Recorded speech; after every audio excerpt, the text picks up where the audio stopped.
Hello दोस्तों, कहानियों की दुनिया में आप सभी का स्वागत है। आज हम सुनेंगे मुंशी प्रेमचंद जी द्वारा लिखित कहानी लॉटरी। तो आइए सुनते हैं। जल्दी से मालदार हो जाने की हवस किसे नहीं होती।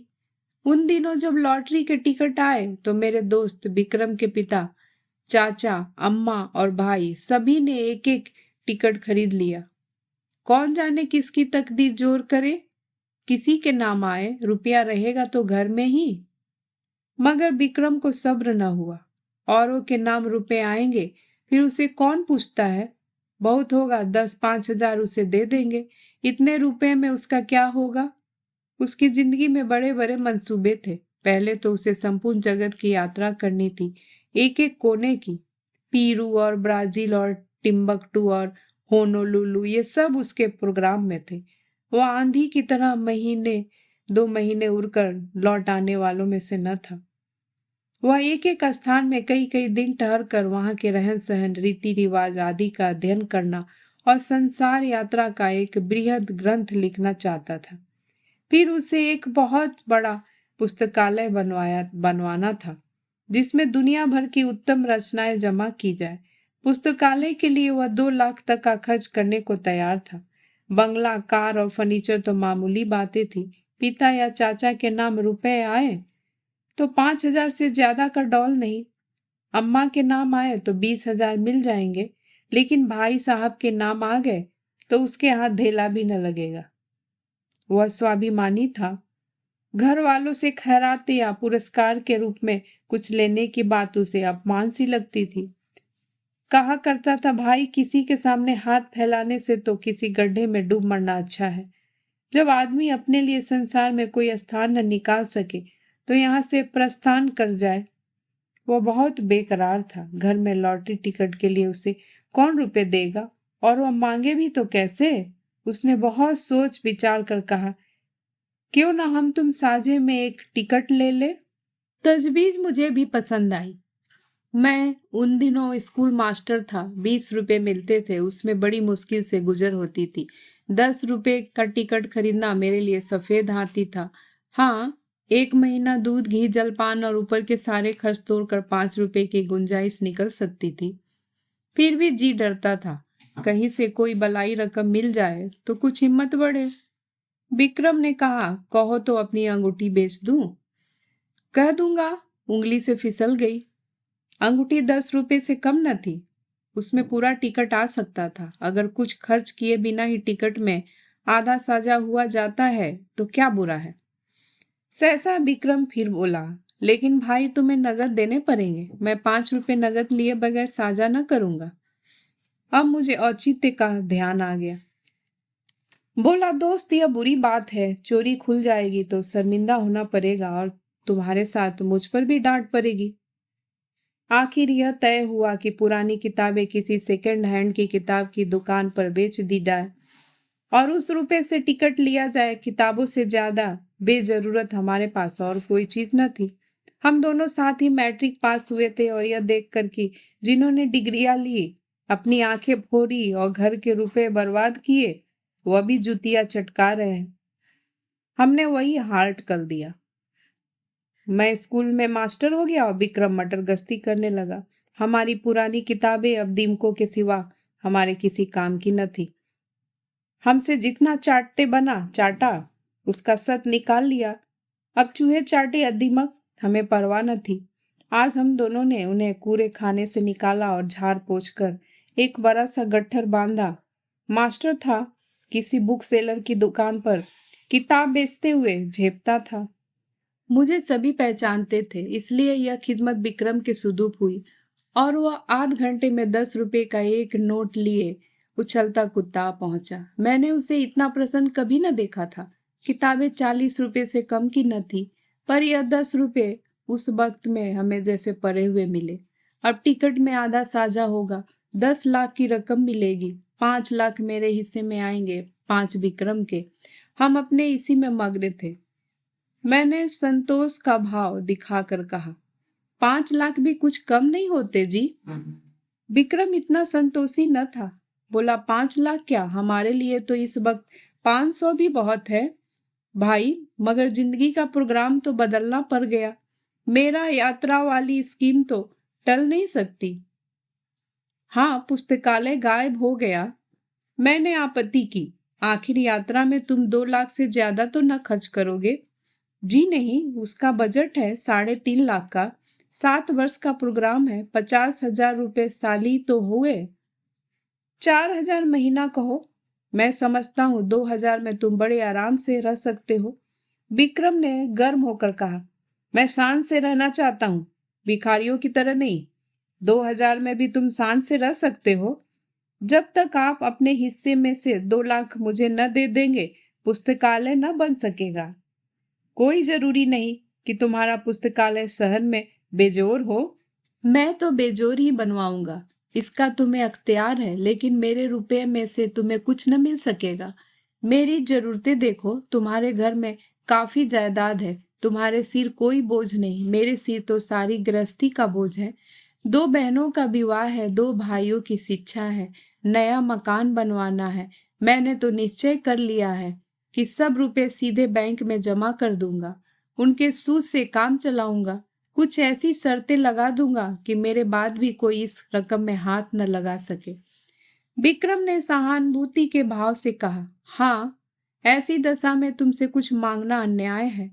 खैर, मैं ही तकलीफ उठा लूंगा, लेकिन बैंक के सूद की दर तो बहुत गिर गई है। हमने कई बैंकों में सूद की दर देखी, अस्थायी कोष में भी, सेविंग बैंक की भी। बेशक दर बहुत कम थी, 2-2.5 रुपए सैकड़ों ब्याज पर जमा करना व्यर्थ है। क्यों न लेन देन का कारोबार शुरू किया जाए? विक्रम भी अभी यात्रा पर न जाएगा। दोनों के साझे में कोठी चलेगी। जब कुछ धन जमा हो जाएगा तब वह यात्रा करेगा। लेन देन से सूद भी अच्छा मिलेगा और अपना रौब दाब भी रहेगा। हाँ, जब तक अच्छी जमानत न हो, किसी को रुपए न देना। आसामी कितना ही मातबर क्यों न हो, और जमानत पर रुपए दे ही क्यों। जायदाद रेहन लिखाकर रुपए देंगे, फिर तो कोई खटका न रहेगा। यह मंजिल भी तय हुई। अब यह प्रश्न उठा कि टिकट पर किसका नाम रहे। विक्रम ने अपना नाम रखने के लिए बड़ा आग्रह किया। अगर उसका नाम न रहा तो वह टिकट भी न लेगा। मैंने कोई उपाय न देखकर मंजूर कर लिया, और बिना किसी लिखा पढ़ी के, जिससे आगे चलकर मुझे बड़ी परेशानी हुई। एक एक करके इंतजार के दिन काटने लगे। भोर होते ही हमारी आंखें कैलेंडर पर जाती। मेरा मकान विक्रम के मकान से मिला हुआ था। स्कूल जाने के पहले और स्कूल से आने के बाद हम दोनों साथ बैठकर अपने अपने मंसूबे बांधा करते, और इस तरह साए साए कि कोई सुन न ले। हम अपने टिकट खरीदने का रहस्य छिपाए रखना चाहते थे। वह रहस्य अब सत्य का रूप धारण कर लेगा। उस वक्त लोगों को कितना विस्मय होगा। उस दृश्य का नाटकीय आनंद हम नहीं छोड़ना चाहते थे। एक दिन बातों बातों में विवाह का जिक्र आ गया। विक्रम ने दार्शनिक गंभीरता से कहा, भाई, शादी वादी का जंजाल तो मैं नहीं पालना चाहता। व्यर्थ का चिंता और हाय हाय, पत्नी का नाच बर्दारी में ही बहुत से रुपए उड़ जाएंगे। मैंने इसका विरोध किया।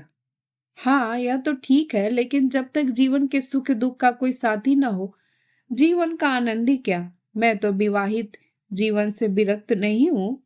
हाँ, साथी ऐसा चाहता हूँ जो अंत तक साथ रहे, और ऐसा साथी पत्नी के सिवा दूसरा नहीं हो सकता। विक्रम जरूरत से ज्यादा तुनक मिजाजी से बोला, खैर, अपना अपना दृष्टिकोण है। आपको बीबी मुबारक, और कुत्तों की तरह उसके पीछे पीछे चलना तथा बच्चों को संसार की सबसे बड़ी विभूति और ईश्वर की सबसे बड़ा समझना मुबारक।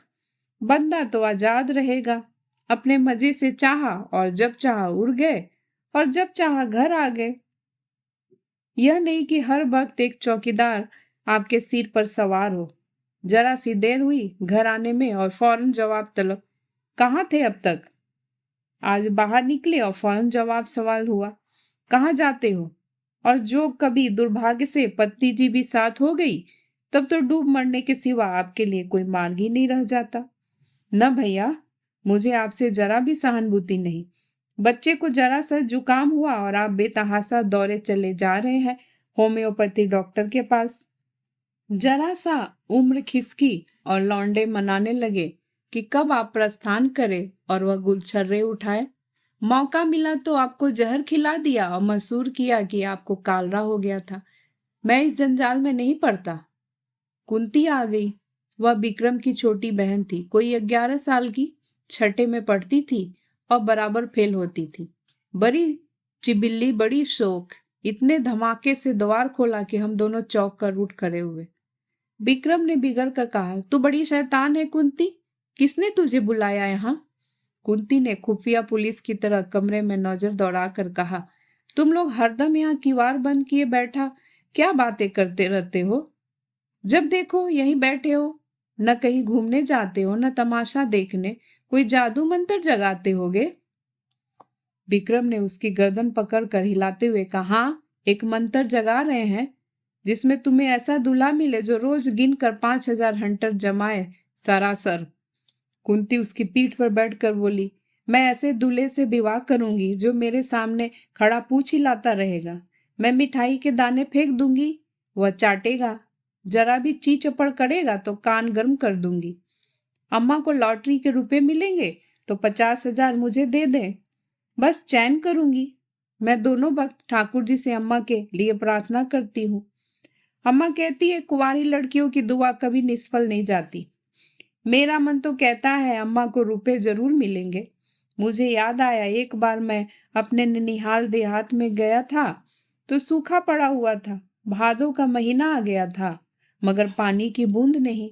सब लोगों ने चंदा करके गांव की कुंवारियों की दावत की थी और उसके तीसरे ही दिन मूसलाधार वर्षा हुई थी। अवश्य ही कुंवारियों की दुआ में असर होता है। मैं विक्रम को अर्थपूर्ण आंखों से देखा। विक्रम ने मुझे। आंखों ही में हमने सलाह कर ली और निश्चय भी कर लिया। विक्रम ने कुंती से कहा, अच्छा तुमसे एक बात कहे, किसी से कहेगी तो नहीं? नहीं, तू तो बड़ी अच्छी लड़की है, किसी से न कहेगी। मैं अब की खूब पढ़ाऊंगा और पास करा दूंगा। बात यह है कि हम दोनों ने भी लॉटरी का टिकट लिया है। हम दोनों के लिए भी ईश्वर से प्रार्थना किया कर। अगर हमें रुपए मिले तो तेरे लिए अच्छे अच्छे गहने बनवा देंगे। सच? कुंती को विश्वास न आया। हमने कस्में खाई। वह नखरे करने लगी। जब हमने उसे सिर से पांव तक सोने और हीरे से मढ़ देने की प्रतिज्ञा की तब वो हमारे लिए दुआ करने पर राजी हुई। लेकिन उसके पेट में मनो मिठाई पच सकती थी। वह जरा बात न पची, सीधे अंदर भागी और एक क्षण में वह खबर फैल गई। अब जिसे देखिए विक्रम को डांट रहा है, अम्मा भी, चचा भी, पिता भी, केवल विक्रम की शुभकामना से या और किसी भाव से। बैठे बैठे तुम्हें हिमाकत ही सूझती है। रुपए लेकर पानी में फेंक दिए। घर में इतने आदमियों ने तो टिकट ली ही थी, तुम्हें लेने की क्या जरूरत थी? क्या तुम्हें उसमें से कुछ न मिलते? और तुम भी मास्टर साहब घोंगा हो, लड़के को अच्छी बातें क्या सिखाओगे, उसे और चौपट किए डालते हो। विक्रम तो लाडला बेटा था, उसे और क्या कहते। कहीं रूठ कर 1-2 जून खाना न खाए तो आपत्ति आ जाए। मुझ पर सारा गुस्सा उतरा। इसकी सोहबत में लड़का बिगड़ा जाता है।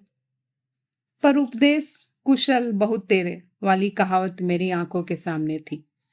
मुझे अपने बचपन की एक घटना याद आई। होली का दिन था, शराब की एक बोतल मंगवाई गई थी। मेरे मामू साहब आए हुए थे। मैंने चुपके से कोठरी में जाकर एक घुट शराब डाली और पी गया। अभी एक गला जल ही रहा था और आंखें लाली थी कि मामू साहब कोठरी में आ गए और मुझे मानो सेंग में गिरफ्तार कर लिया। और इतना बिगड़े कि मेरा कलेजा सूख कर छुहारा हो गया। अम्मा ने भी डांटा, पिताजी ने भी डांटा। मुझे आंसुओं से उनके क्रोधाग्नि शांत करनी पड़ी। और दोपहरी को मामू साहब नशे में पागल होकर गाने लगे, फिर रोए, फिर अम्मा को गालियां दी। दादा के मना करने पर भी मारने दौड़े और आखिर में कै करके जमीन पर बेसुध पड़े नजर आए। विक्रम के पिता बड़े ठाकुर साहब और ताऊ छोटे ठाकुर साहब दोनों जरवादी थे, पूजा पाठ की हंसी उड़ाने वाले, पूरे नास्तिक, मगर अब दोनों बड़े निष्ठावान और ईश्वर भक्त हो गए थे। बड़े ठाकुर साहब प्रातःकाल गंगा स्नान करने जाते और मंदिरों के चक्कर लगाते हुए दोपहर को सारे देह में चंदन लपेटे घर लौटते। छोटे ठाकुर साहब घर पर ही गर्म पानी से स्नान करते और गठिया से ग्रस्त होने पर भी राम नाम लिखना शुरू कर देते। धूप निकल आने पर पार की ओर निकल जाते और चींटियों को आटा खिलाते। शाम होते ही दोनों भाई अपने ठाकुर द्वारे में जा बैठते और आधी रात को भागवत की कथा तन्मय होकर सुनते। विक्रम ने बड़े भाई प्रकाश को साधु महात्माओं पर अधिक विश्वास था।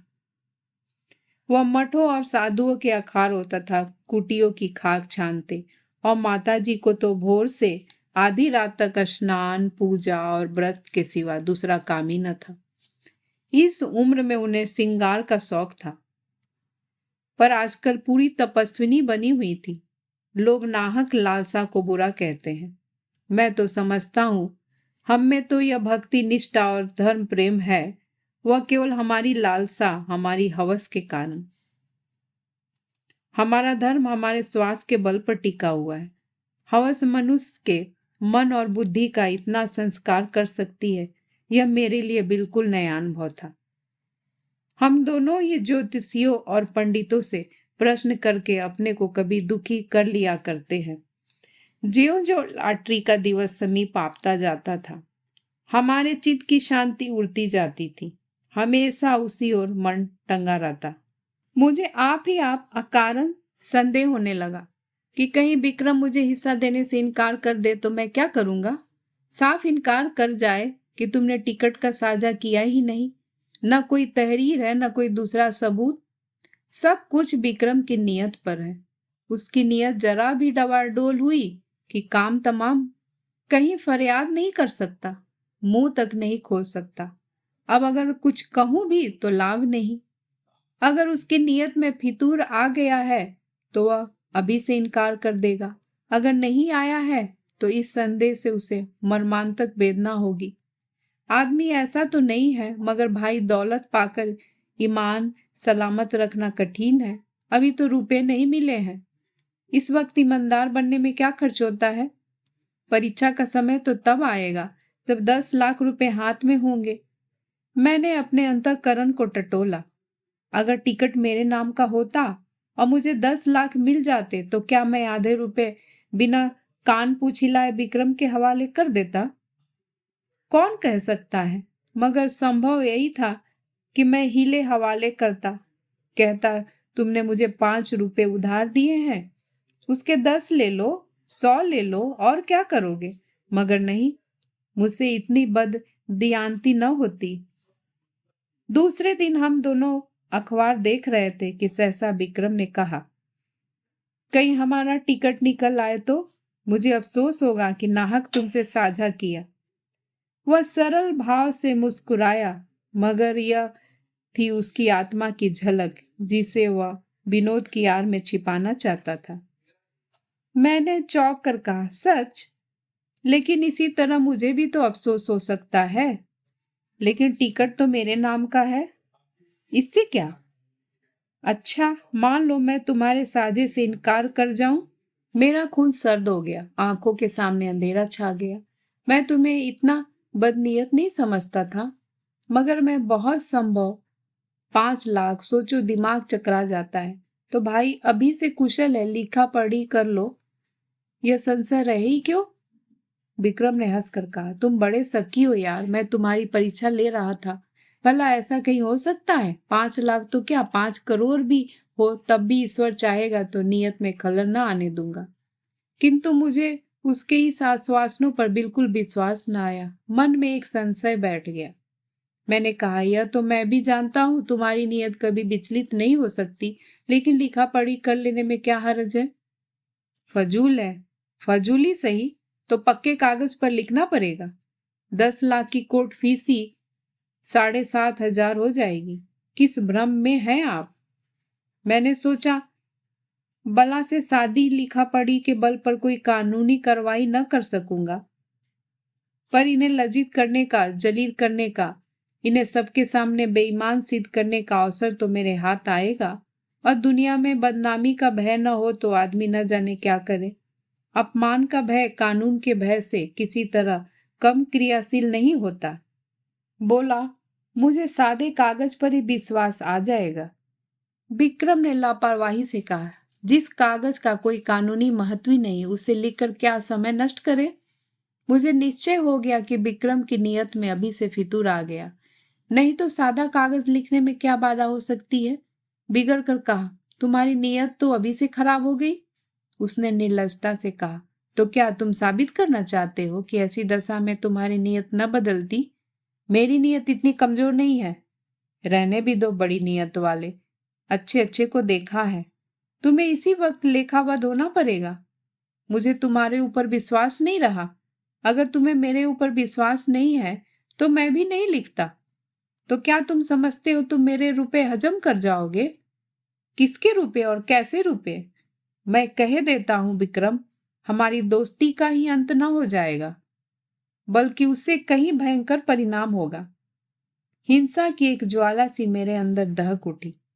सहसा दीवान खाने में झड़प की आवाज सुनकर मेरा ध्यान उधर चला गया। यहाँ दोनों ठाकुर बैठा करते थे। उनमें ऐसी मैत्री थी जो आदर्श भाइयों में हो सकती है। राम और लक्ष्मण में भी इतनी ही रही होगी। झड़प की तो बात ही क्या, मैं कभी विवाद होते भी न सुना था।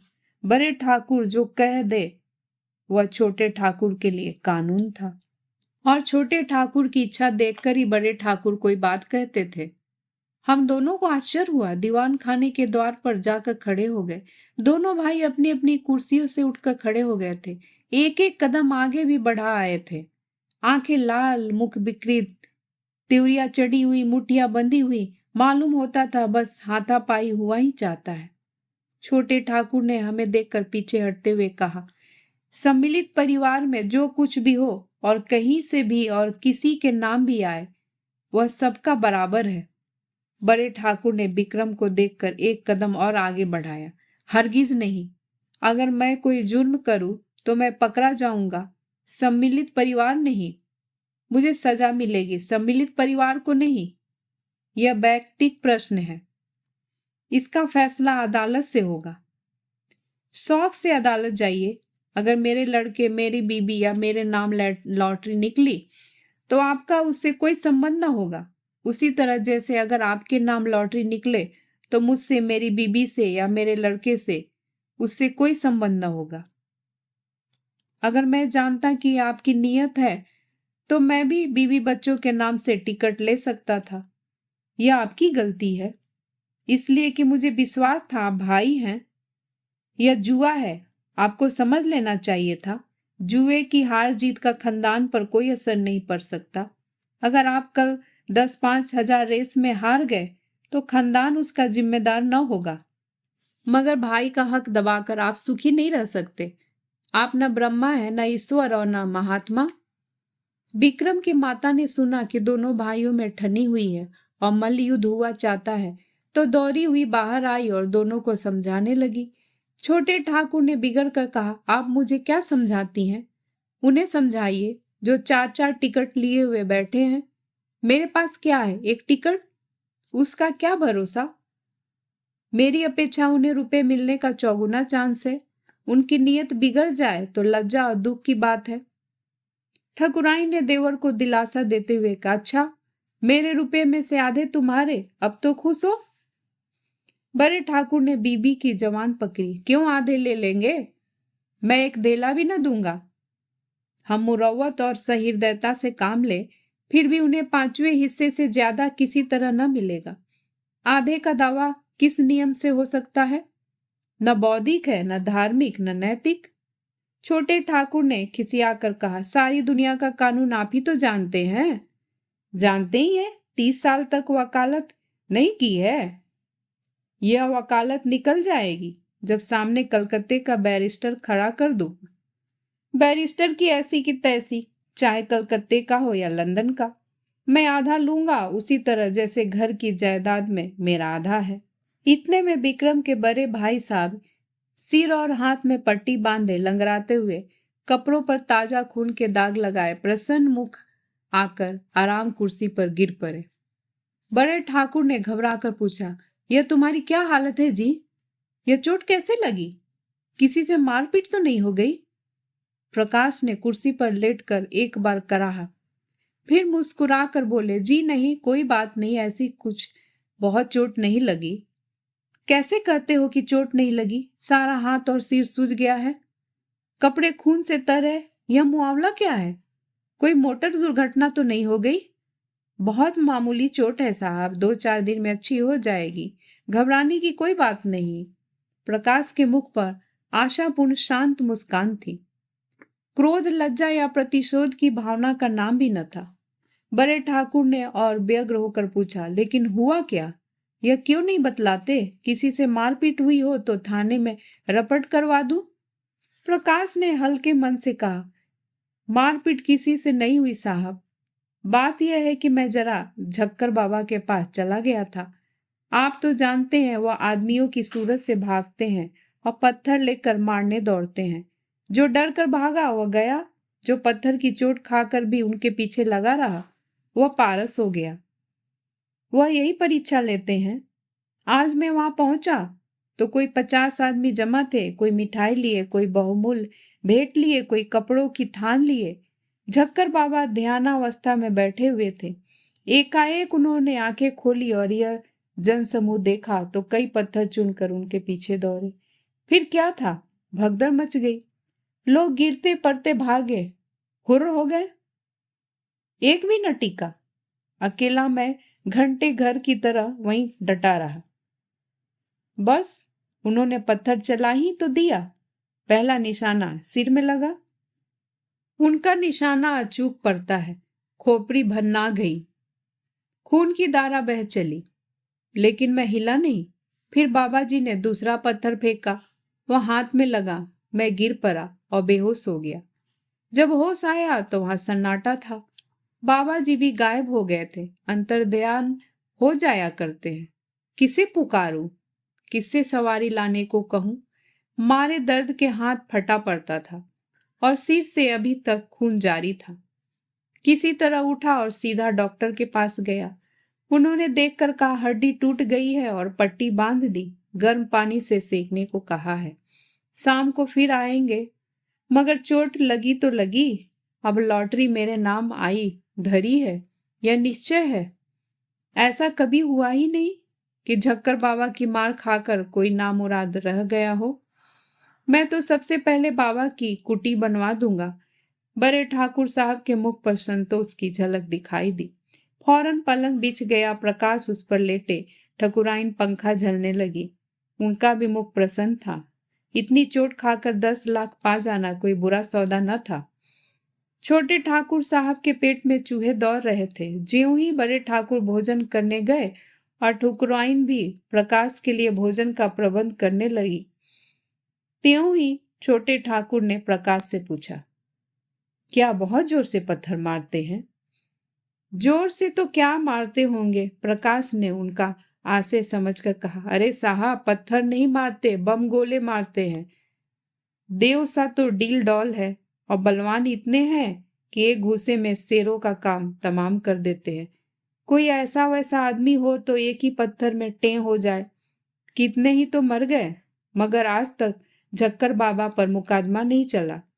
और 2-4 पत्थर मारकर ही नहीं रह जाते। जब तक आप गिर न पड़े और बेहोश न हो जाए वो मारते ही जाएंगे। मगर हंस यही है कि आप जितनी ज्यादा चोटें खाएंगे उतने ही अपने उद्देश्य के निकट पहुंचेंगे। प्रकाश ने ऐसा रोए खड़े कर देने वाला चित्र खींचा कि छोटे ठाकुर साहब थर्रा उठे। पत्थर खाने की हिम्मत न पड़ी। आखिर भाग्य के निपटारे का दिन आया। जुलाई की 20वीं तारीख, कत्ल की रात। हम प्रातः काल उठे तो जैसे एक नशा चढ़ा हुआ था। आशा और भय के द्वंद का। दोनों ठाकुरों ने घर ही रात रहे गंगा स्नान किया था और मंदिर में बैठे पूजन कर रहे थे। आज मेरे मन में श्रद्धा जागी। मंदिर में जाकर मन ही मन ठाकुर जी की स्तुति करने लगा और अनाथों के नाथ, तुम्हारी कृपा दृष्टि क्या हमारे ऊपर न होगी? तुम्हें क्या मालूम नहीं, हमसे ज्यादा तुम्हारी दया कौन डिजर्व करता है? विक्रम सूट वूट पहने मंदिर के द्वार पर आया। मुझे इशारे से बुलाकर इतना कहा, मैं डाक खाने जाता हूँ, और हवा हो गया। जरा देर में प्रकाश मिठाई के थाल लिए हुए घर में से निकले और मंदिर के द्वार पर खड़े होकर कंगालों को बांटने लगे, जिनकी एक भीड़ जमा हो गई थी। और दोनों ठाकुर भगवान के चरणों में लौ लगाए हुए थे, सिर झुकाए, आंखें बंद किए हुए, अनुराग में डूबे हुए। बड़े ठाकुर ने सिर उठाकर पुजारी की ओर देखा और बोले, भगवान तो बड़े भक्त वात्सल्य हैं, क्यों पुजारी जी? पुजारी जी ने समर्थन किया, हाँ सरकार, भक्तों की रक्षा के लिए तो भगवान क्षीर सागर से दौड़े और गज को ग्राह के मुंह से बचाया। एक क्षण के बाद छोटे ठाकुर साहब ने सिर उठाया और पुजारी जी से बोले, क्यों पुजारी जी, भगवान तो सर्वशक्तिमान है, अंतर्यामी, सबके दिल का हाल जानते हैं। पुजारी ने समर्थन किया, हाँ सरकार, अंतर्यामी न होते तो सबके मन की बात कैसे जान जाते। सबरी का प्रेम देखकर स्वयं उनकी मनोकामना पूरी की।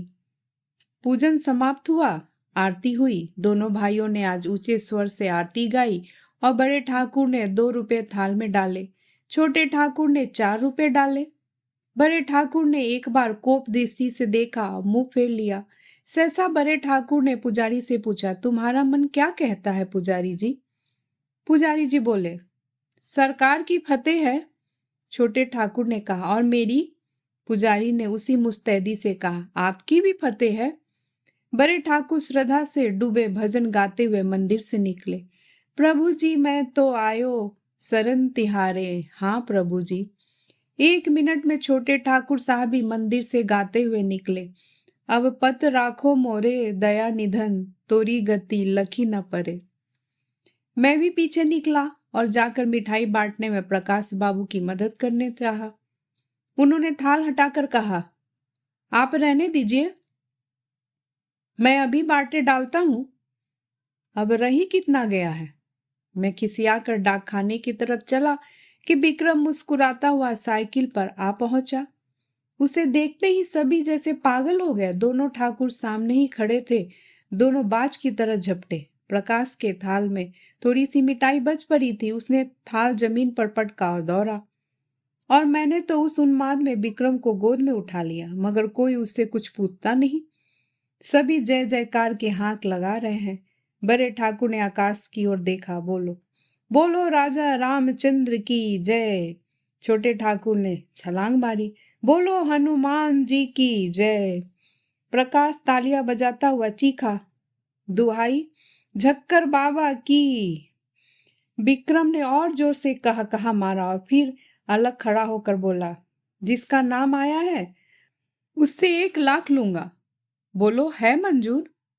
बड़े ठाकुर ने उसका हाथ पकड़ा, पहले बता तो। ना, यूं नहीं बताता। छोटे ठाकुर बिगड़े, महज बताने के लिए 1 लाख? शाबाश। प्रकाश ने भी त्योरी चढ़ाई, क्या डाकखाना हमने देखा नहीं है? अच्छा तो अपना अपना नाम सुनने के लिए तैयार हो जाओ। सभी लोग फौजी अटेंशन की दशा में निश्चल खड़े हो गए। होश हवास ठीक रखना। सभी पूर्ण सचेत हो गए। अच्छा तो सुनिए कान खोलकर, इस शहर का सफाया है, इस शहर का ही नहीं संपूर्ण भारत का सफाया है। अमेरिका के एक हफ्सी का नाम आया है। बड़े ठाकुर झल्लाए, झूठ झूठ, बिल्कुल झूठ। छोटे ठाकुर ने पैतरा बदला, कभी नहीं, 3 महीने की तपस्या यूं ही रही। वाह। प्रकाश ने छाती ठोक कर कहा, यहाँ सिर मुरवाए और हाथ तुरवाए बैठे हैं, दिल लगी है? इतने में और 50 आदमी उधर से रोनी सूरत लिए निकले। ये बेचारे भी डाकखाने से अपनी किस्मत को रोते चले आ रहे थे। मार ले गया अमेरिका का हफ्सी, अभागा, पिशाच, दुष्ट। अब कैसे किसी को विश्वास न आता। बड़े ठाकुर झल्लाए हुए मंदिर में गए और पुजारी को डिसमिस कर दिया। इसलिए तुम्हें इतने दिनों से पाल रखा है, हराम का माल खाते हो और चैन करते हो। छोटे ठाकुर साहब की तो जैसे कमर टूट गई। 2-3 बार सिर पीटा और वहीं बैठ गए, मगर प्रकाश के क्रोध का पारावार न था। उसने अपना मोटा सोटा लिया और झक्कर बाबा की मरम्मत करने चला। माताजी ने केवल इतना कहा, सभी ने बेईमानी की है, मैं कभी मानने को नहीं, मेरा देवता क्या है, क्या करें, किसी के हाथ से थोड़े ही छीन लाएंगे।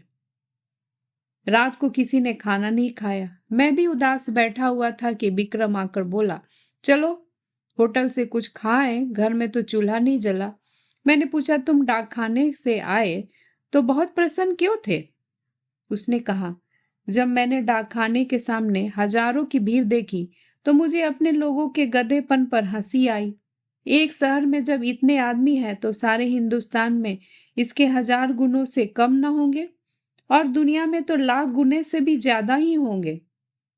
मैंने आशा का जो एक पर्वत सा खड़ा कर रखा था, वह कैसे एक बार की इतना छोटा हुआ कि राई बन गया। और मुझे हंसी आई, जैसे कोई दानी पुरुष छटाक भर अन्न हाथ में लेकर 1 लाख आदमियों को न्योता दे बैठे, और यहाँ हमारे घर का एक एक आदमी समझ रहा है कि मैं भी हंसा। हाँ, बात तो यथार्थ में यही है, और हम दोनों लिखा पढ़ी के लिए लड़े पड़ते हैं। मगर सच बताना, तुम्हारी नीयत खराब हुई थी कि नहीं? विक्रम मुस्कुरा कर बोला। अब क्या करोगे पूछकर? पर्दा ढका रहने दो। दोस्तों, इस कहानी को सुनने के लिए आपका बहुत बहुत धन्यवाद। दोस्तों, अगर आपको ये कहानी अच्छी लगी हो तो प्लीज़ मेरे चैनल को लाइक एंड सब्सक्राइब करना मत भूलिएगा, और कमेंट्स भी ज़रूर करिएगा। मैं फिर हाजिर होंगी एक नई कहानी के साथ। तब तक के लिए नमस्कार।